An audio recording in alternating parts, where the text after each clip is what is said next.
Jadi akan ada outlet yang saya perkirakan jumlahnya itu bisa mencapai 35 ribuan titik. Tetapi dengan karakteristik tertentu dan jenis-jenis mesin tertentu.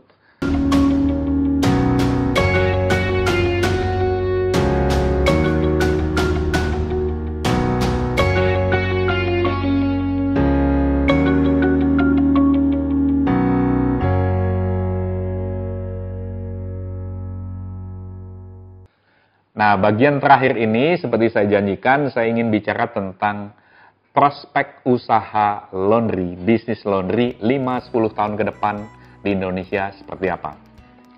Ini sebuah prediksi. Sebuah prediksi itu bisa salah, bisa benar.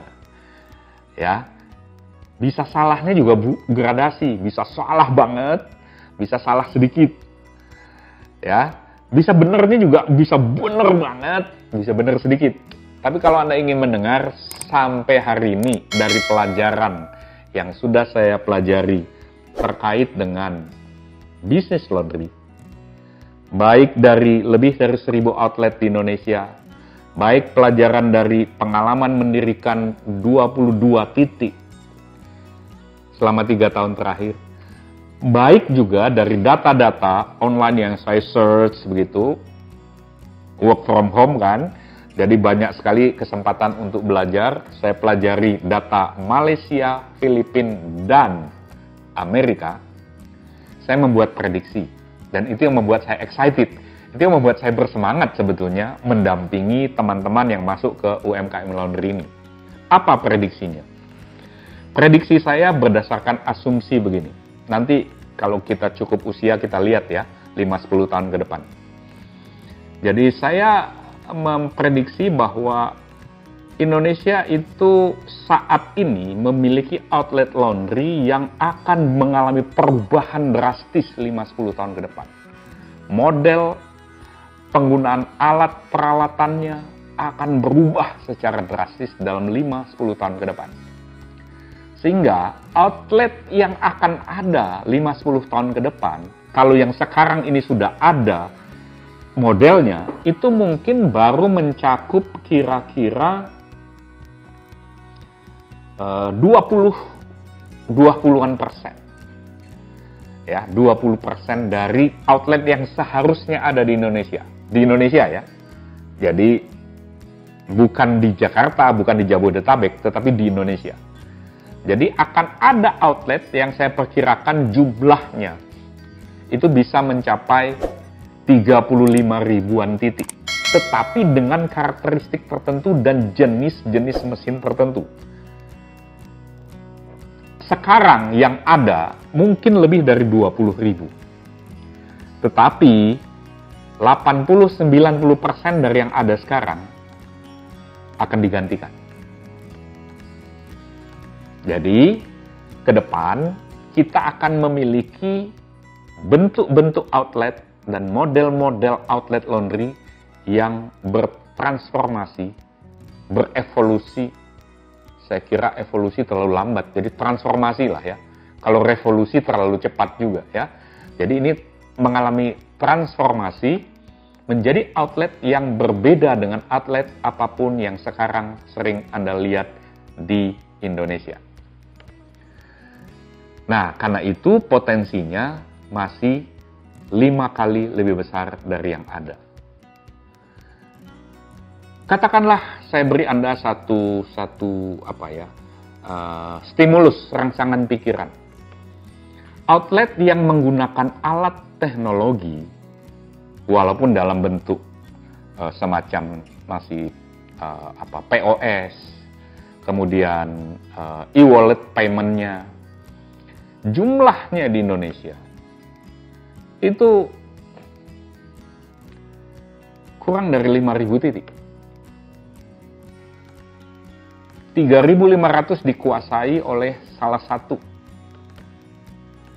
yang dominan.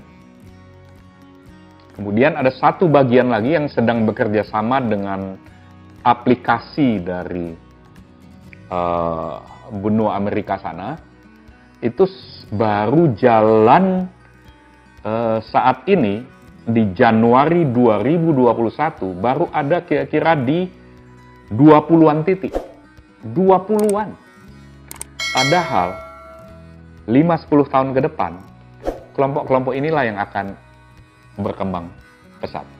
Prediksi saya, sekali lagi ini prediksi saya. Prediksi orang yang masih belajar.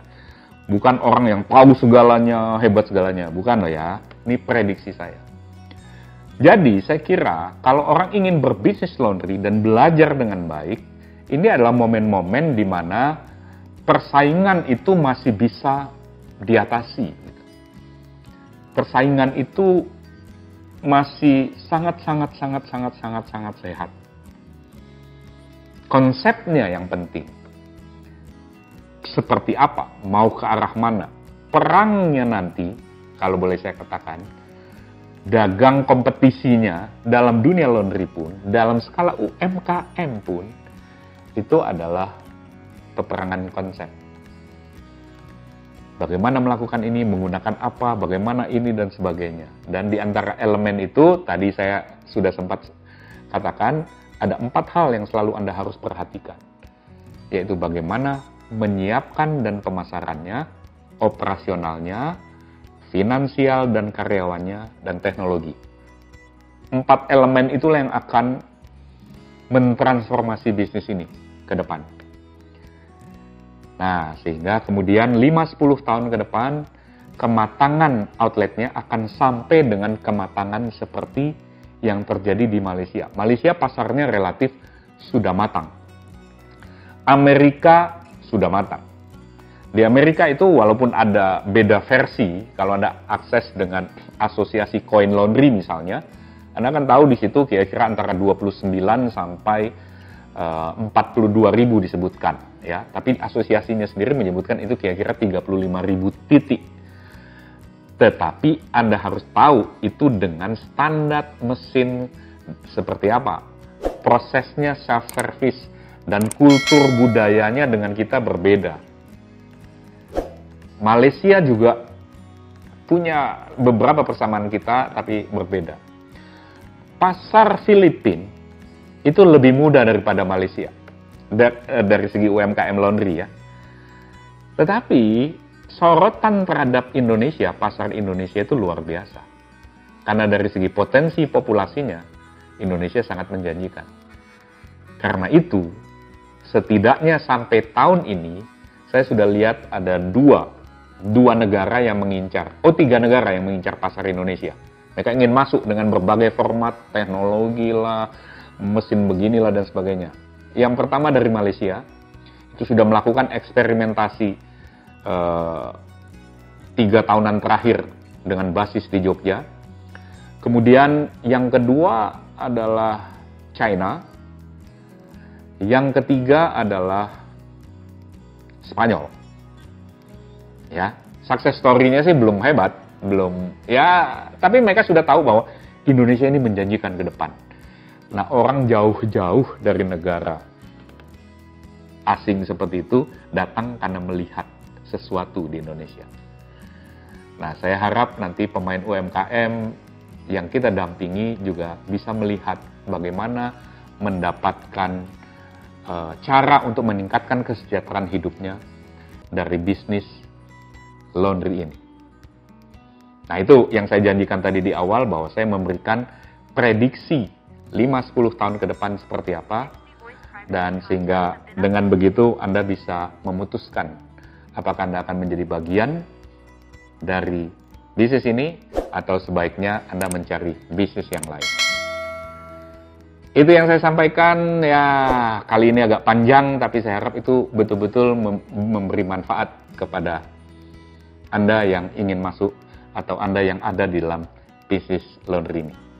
Sukses besar untuk Anda.